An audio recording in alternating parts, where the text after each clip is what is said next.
Welcome to a very special session of Who Gives a Hoots. There's no Luke, Kyle, or John today. It's just me, Braedon. But we do have some guests. We got Elias and Kyle from the Boise pod. If you guys want to introduce yourselves, please go for it. I'm Elias. I'm one of the co-hosts of the Pitchside Peregrines, our first season covering Athletic Club Boise here in Boise, conveniently. Um, Loving what we're doing and loving getting into the USL One podcast world. All And I'm right. Kyle, the other co-host from the Pitchside Peregrines podcast. Yeah, learning a lot, learning a lot.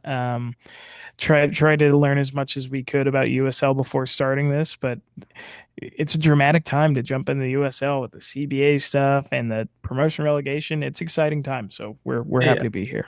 No, I totally get that. I got into it because, the club was introduced in 2019 and then COVID hit because that was supposed to be our inaugural season in 2020. So everything going on is perfectly normal. And if you're diving head over heels over for it, I get that as well because that's what I did. Uh, but also, thanks you guys for reaching out as well. You guys were the ones that initiated this. Always fun to talk with anyone from across USL. But my first question is very simply like how did you feel when this was announced with Boise? How do you feel about like finally getting a professional soccer team in Idaho, or at least within your area? Kyle, you can take this. You have a lot of opinions about this. Yeah, I mean, the big kicker that was in Boise that kind of started this, I think that was the the pin, the straw that broke the camel's back in Boise for the possibility of professional soccer was we have a Basque festival every 5 years called High Aldi, and we brought Athletic Club from Bilbao to Boise, Idaho to play a friendly against Club Tijuana. And they played on the blue. They covered it with green, so that was kind of lame.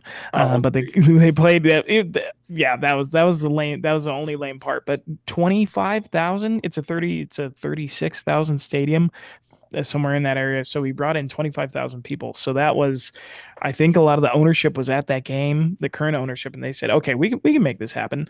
So, and then we had, just like you guys are trying to do, a downtown stadium. So did Boise. We tried to get a downtown stadium for a new minor league baseball team. And then USL also had like a letter of intent. Hey, if the stadium gets built, we'll bring you a USL team. And I just don't think the ownership ever gave up.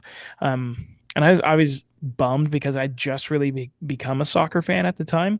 And so when Boise finally announced, number one, they kept it quiet. They kept it really quiet in between 2016 and like 2024 when it was announced.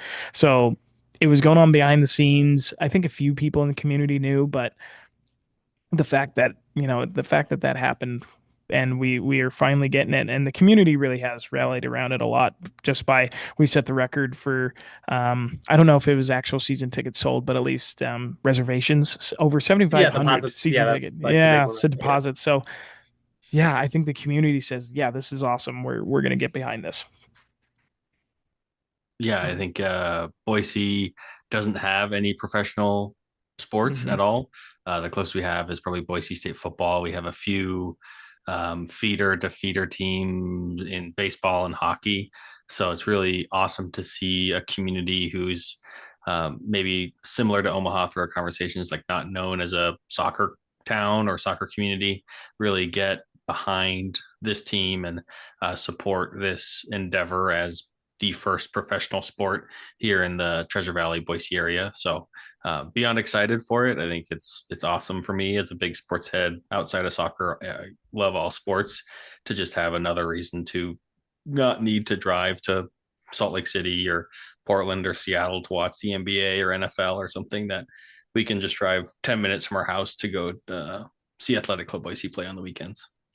No, yeah, I feel that because you guys have a much longer drive, but even then, I'm not willing to drive the 3 hours down to Kansas City because I'm just not a Kansas City fan in general. So, uh, finally getting like local representation with that stuff, I definitely get that for sure. Uh, and then next thing is that like I want to talk about your guys' stadium because it's a converted racing horse track. Is that correct? Yep, Okay. nailed it. Uh, that I think the only equivalent I can think of that is if we decide to convert Horseman's Park in town, but that's not going to happen. But uh, Why that? Why was that specifically chosen by the club? Well, maybe from a dollars and cents side, Kyle can talk about that. But LeBlanc Park is its name, and it was an abandoned horse racing track here in it's in Garden City, which is like the adopted stepchild of Boise. It's a Yeah, different city, really, but really weird enclave thing. yeah, Oh, so it's our Ralston in Omaha because Ralston is kind yeah, of it is maybe a surrounded. Yeah, 5 minute yeah, drive from downtown Boise, but it is technically Garden City address. yeah. It was, yeah, not in operation. So it was purely a grandstand that is existing that for our Idaho State Fair was where we hosted concerts and things like that. So really wasn't being used for over 300 days of the year. The team decided to purchase that stadium. It already had an existing um, grandstand section that they've just since renovated. They have turned the old betting arena into the club office. I think and I are on record saying that it just you can smell the lost mortgages and the immense amount of debt that You can was. smell sadness. Yeah, you can Yeah. just Oh, yeah. So this is just me driving over the Council Bluffs right now. So yeah, yeah. yeah. So it was existing infrastructure that it didn't you didn't need to rebuild everything. They have since taken away the entire horse track Yeah. perimeter and the grass and laid some, from what I understand, very nice turf that the team has been practicing on since. Garden City and the stadium is still pretty central to the greater Boise area. Boise as a whole, you can get kind of anywhere in 15 or 20 minutes. So it's for people east and west, it's about 15 minutes to get to the stadium. So it's pretty central. And it is close to our farm league baseball team stadium as well. So it's maybe not as developed as a sporting village as other cities are looking at, but it's at least close to our other semi-professional sports. And I have to say, I kind of like that a bit more because as much as sporting villages are cool, and they're definitely kind of like the big like real estate thing these days. I've done plenty of away days in Madison. I think Three Seasons is a great location, great field, even though you can tell it's just a converted baseball field with the grandstands and everything. But it's a nice venue. And granted, I think I've only seen a couple photos. I don't know how far you guys are completely with that stuff, but like I like the grandstand and how it looks. That's like, how much does that fit? So I Oh, that's think a I great don't know the question. grandstand itself. I know the team is quoted about 77,000 to 7,500 as designed. Maybe another perk as to why the club decided to purchase this is it's very open in that area.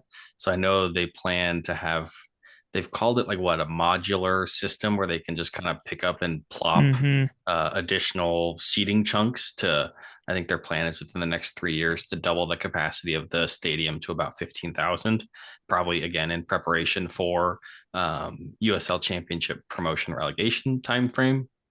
But it's, to my knowledge, pretty much done. Things are painted. I think they're probably crossing T's and dotting I's to get ready for a home opener on in early April. But the team's practicing there. The field is there. I know our supporter group was on site today, checking it out and kind of getting pictures on the field. So um, they're definitely looking forward to it. And from my understanding, construction has been swimmingly.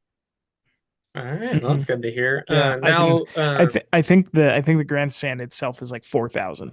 Yeah. 4,000. 4,000. Okay, okay. And I've seen some comments on the USL Reddit about it. It's like, oh man, the aerial because it's not centered. Like the grandstand, the Yeah, it's middle of not the spending. grandstand is not the middle. The middle of the grandstand is about the north end, like the north end, Yeah. like goal Mhm. line.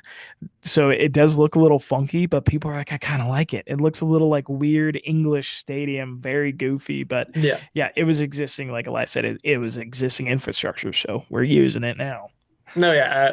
I have to say, like, the only real equivalent we probably have in Omaha, granted, this is about like 15 years too late at this point, would be like the old CWS hosts stadium was Rosenblatt, which we had for like over 50 years. If they had decided to essentially just retrofit that, very nice old stadium. Unfortunately, it's no longer there, but be about the equivalence. But like hey, uniqueness in venues is definitely not something I can't bemoan because it's better than a baseball stadium. I'll say that right away, Mhm. at least in my Yeah. opinion. Yeah, Uh, we need some goofy stadiums in the US. We have some pretty cookie cutters. So yeah, give it something goofy is always fun. yeah.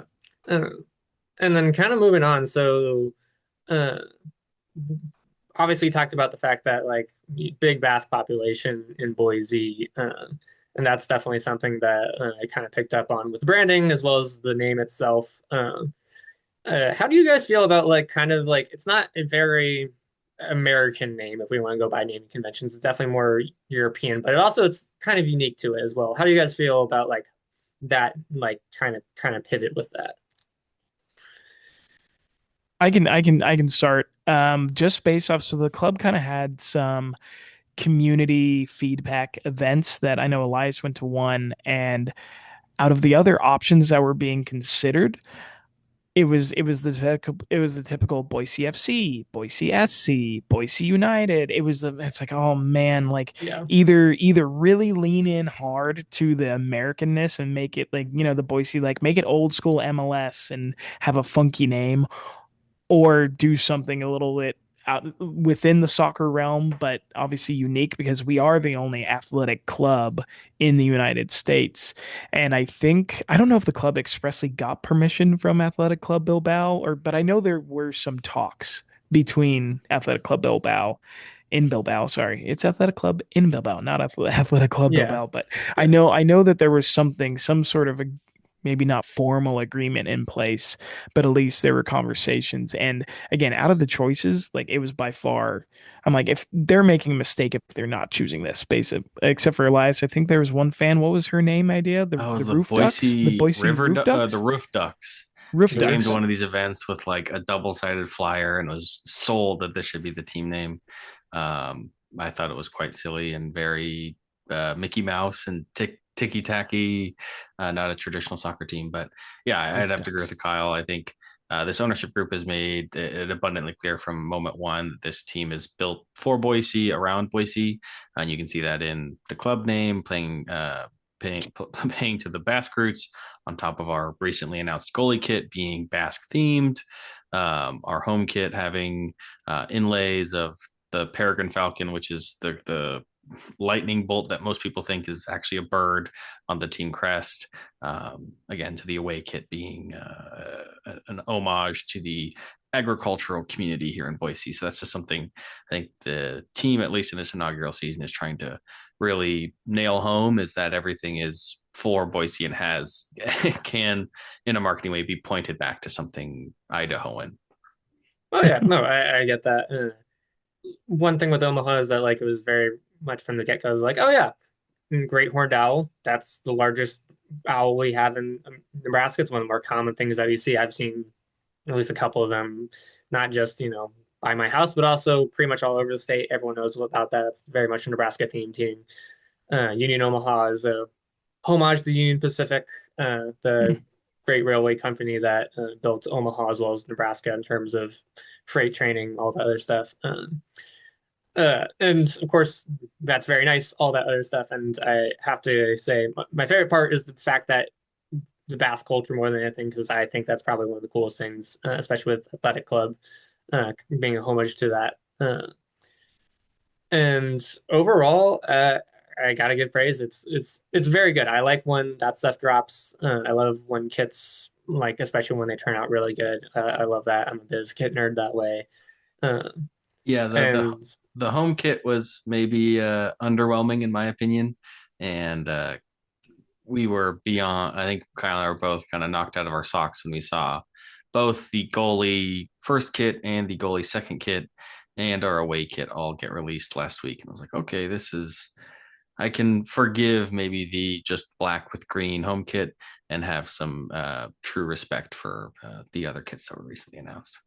I'll be first in line once you guys release the red and white striped one in actual Athletic Club colors. For that, I'd like to see that if you guys can try It's that. it's gonna happen. I guarantee that happens one It's going day. to happen. Okay, I so at the bet very it. I bet it happens. There's got to be a collaboration or something coming one day. oh yeah. And then I gotta ask, like, how do you guys feel more going towards the soccer side of things? Like, what do you feel about the roster? What do you feel about like what are the chances this year, and what are the expectations if you have any?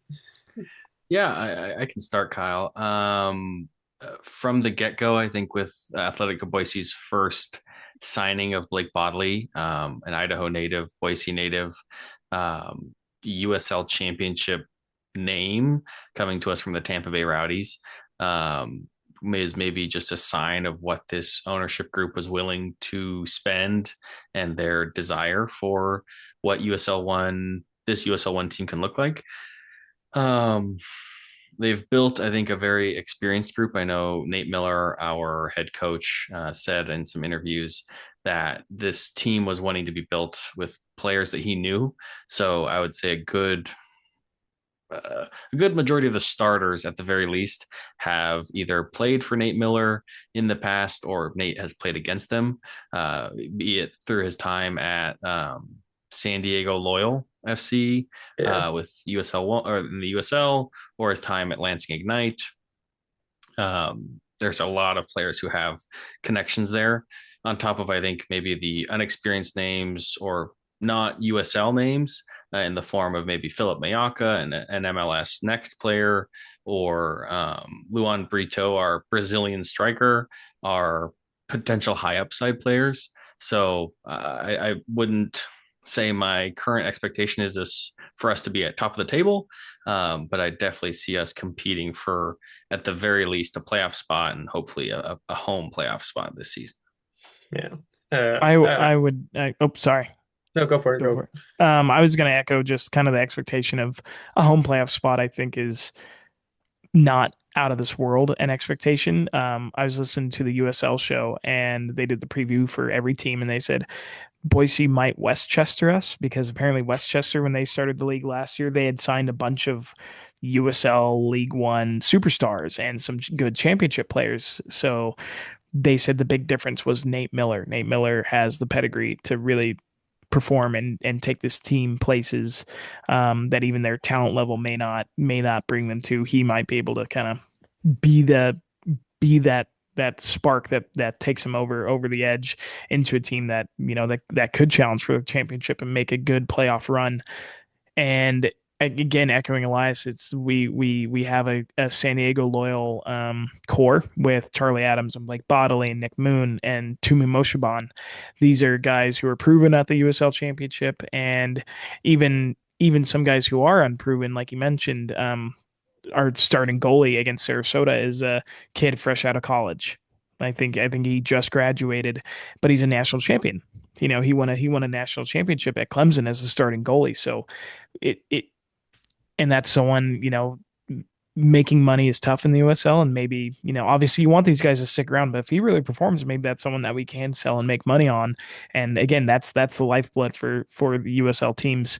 So and then you have guys like Elias said, Luan Brito, who comes to us from Fluminense and total wild card. Like I have no like, how do you expect anything from this guy? What can you expect? Obviously, hit the pedigree of he played for Porto, he played for Fluminense, he played in Uruguay. So it. I mean, we'll see. He had very little stats that you could find. So we have some wild cards out there, some guys straight out of college who knows what they're going to do. Omar Yaya from Utah Valley and Ballard and USL2. These guys could just make the jump.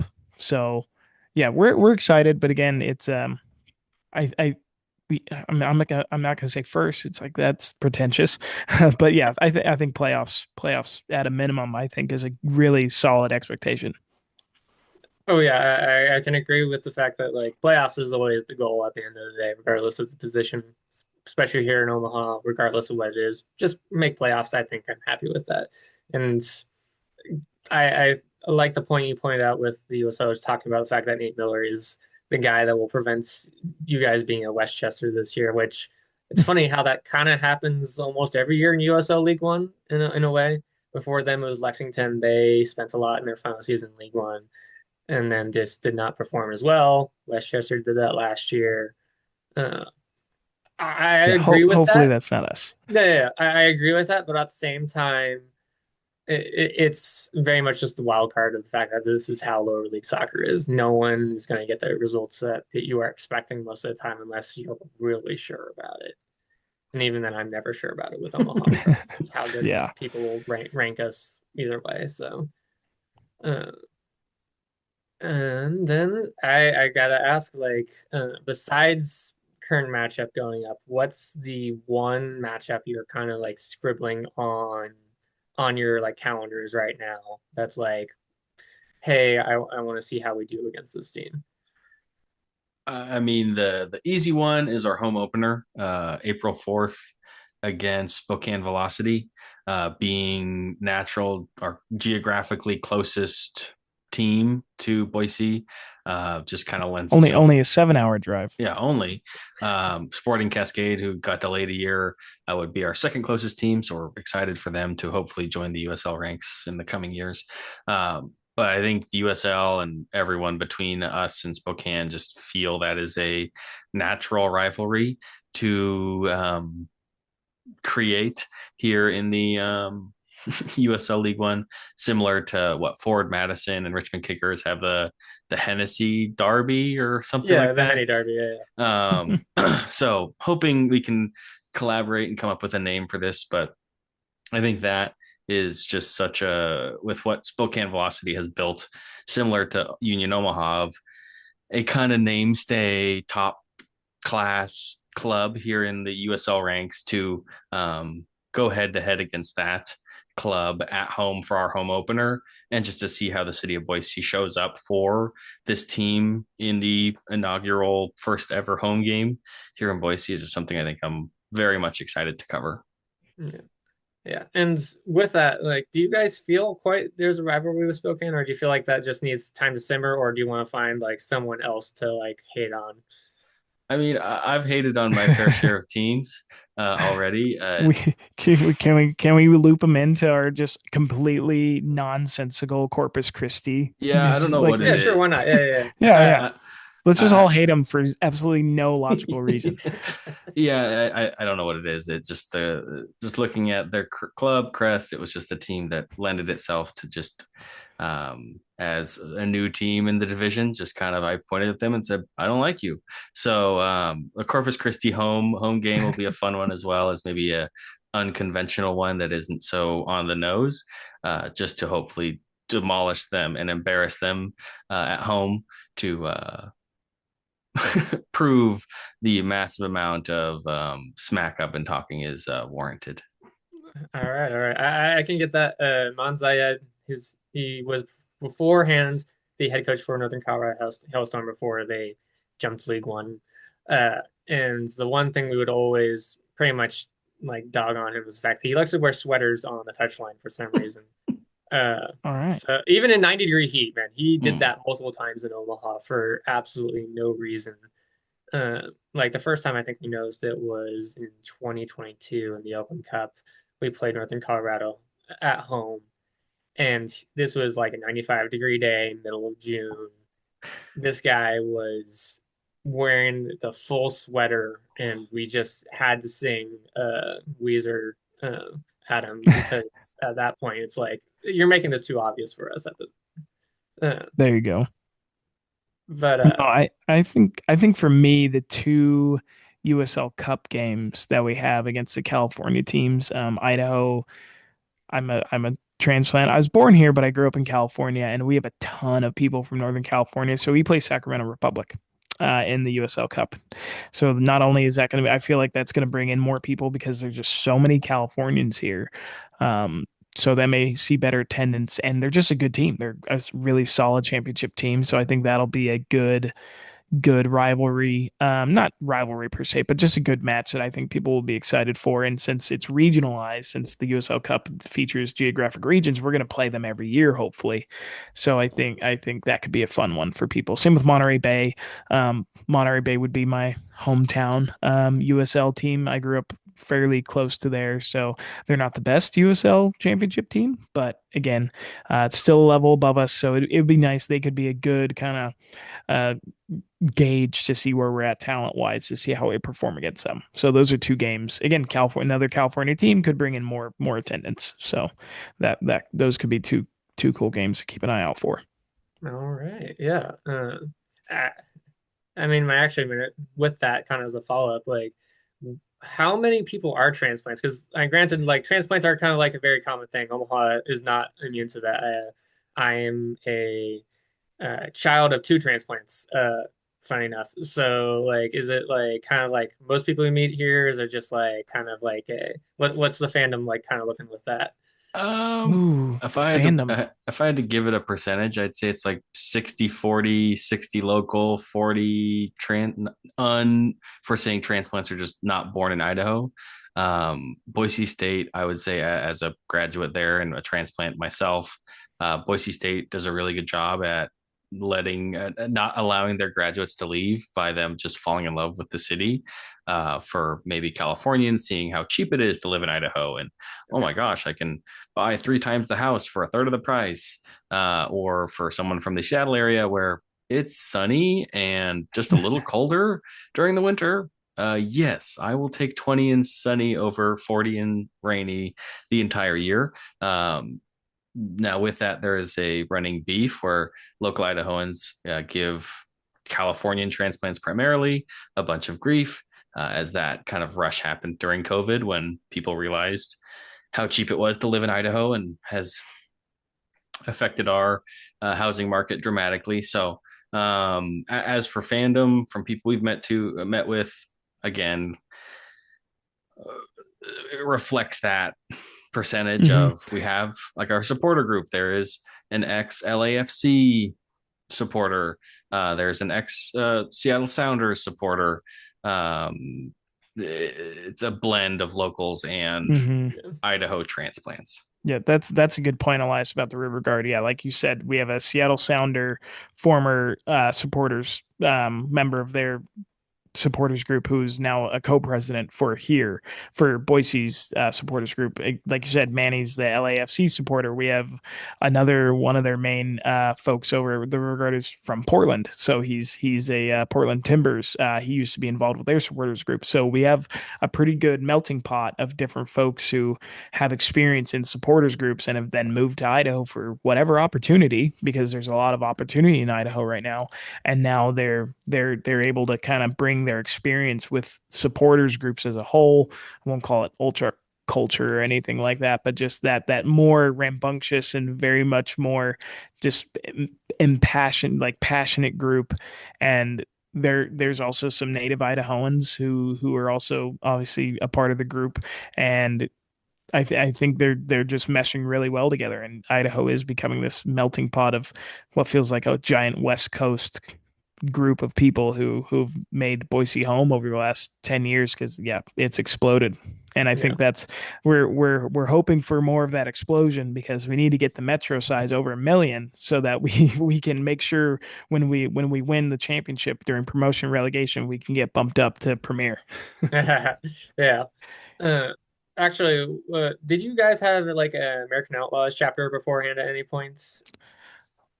We have a really, really small one. I Okay. know there technically is one, and I was I had an American Outlaws membership for quite a while, and I only went to a couple. But again, the only meetups ever were for the games, and that was it. That was the only time the Yeah. American Outlaws ever met was for watch parties, and it was. I mean, there was actual American Outlaws, like the folks who had the membership. There's it felt like 10 to 20 people.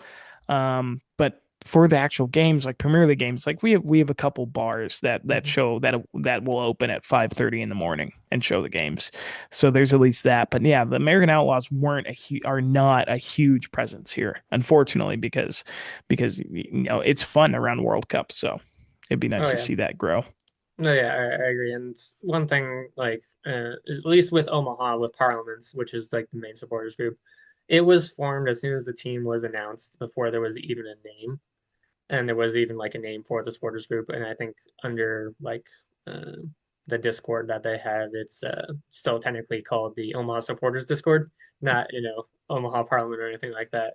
But like Nice. having that type of experience is immensely valuable. We've had a bunch of people within our ranks that are, of course, soccer fans for Sporting Kansas City, have been for years, as well as from various other fandoms. And the one thing I have enjoyed, especially talking with others, is the fact that like a lot of people is just more or less like, "Hey, this is in town. Let's give this a whirl."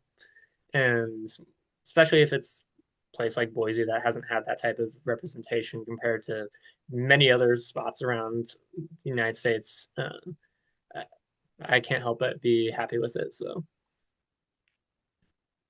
Yeah, uh, neither can we. We just seeing in the groups. I mean, we've barely kicked the ball, and I think the supporters group technically already. I think they surpassed 150 members, so they're oh doing yeah, pretty good officially. So they have their own like a standing room only stand at the stadium as well, and I think that seats 5 stands, the 500 people, 500, and it's oh that's standing good. room only, safe standing. It's really cool. It's a cool little setup, and it's 500 tickets, and it's I think it's I think it's the least expensive tickets in the stadium to try and make that really, really affordable for the diehards. So it's cool. Oh yeah. All right. And then one kind of question before we kind of wrap this up. What's the one like game day experience that you are hoping is gonna be coming up with you guys? Hmm. That's a good question. I think that's something that, in talking to the supporters group, as we said, the stadium maybe isn't in downtown, so it doesn't lend itself to like a super direct walk or march into the stadium. There is like a green belt that indirectly can lead you to the stadium. So I'm just excited to hopefully have that be a match day experience. There is a few breweries who are close to, or at least within walking distance, and wineries that'll plan to be like the pre-match hype area, as tailgating will not be allowed on the premises for parking at the stadium. So we will have to walk in. So just excited to see what comes to fruition there, and kind of the match day, pre-match atmosphere around the first home game, and I guess the remaining home games for the season. All right. Yeah, that's to kind of similar to Elias. After going, I'm an Everton fan for my Premier League Hey, team. let's go. Yeah, oh yes, another toffee. I like it. Yeah. Heck yeah. But I got to go to Goodison. Yeah. And across from Goodison is the Winslow Hotel, which is like the pregame pub. And it's just like pints before the game are almost as important as the game itself. So it's going to be kind of cool to see how that culture again. Garden City has a lot of fun breweries, and you just hit the greenbelt and you can walk down to the stadium. But pregame pints just seems like a good time to actually have a local team. It's like, oh, I'm gonna have pregame pints, and I'm gonna go watch my team, whether we're terrible or whether we're phenomenal. We're gonna go support them no matter what. I'm gonna meet with all my friends, which is, we're making friends with the river guard, but it's like me, Elias, and our other friend Jonathan. We have seats. We're all right next to each other, and like that's what I'm looking forward to the most is just having a good time with my you know, two best friends in it and enjoying the game. And Yeah. I think that camaraderie over in the UK for your team, and you just that pub before the game culture is it's just fun, and it's I don't know, and it's just there's so much camaraderie around it, and I'm looking forward to that like community aspect that soccer brings over there, and bring and having that here in Boise itself. I think it's because obviously college football in my opinion is probably the closest thing to that in the US, I would say, when it comes to this camaraderie. No matter where you are, if you see someone who's like a Boise State fan, like you're going to go talk to them. So it's the same way I feel like with soccer. And so I'm looking forward to that community that the team's going to bring in. And again, whether we're terrible or great, like I doesn't matter to me. Like I'm going to have fun no matter what. And obviously winning's fun, but that other aspect will be a good time no matter what. All right. Well, that I have to say is probably about what you can ask for. I've definitely had some of the best times just doing tailgates before games, even if it wasn't a baseball stadium near a cornfield.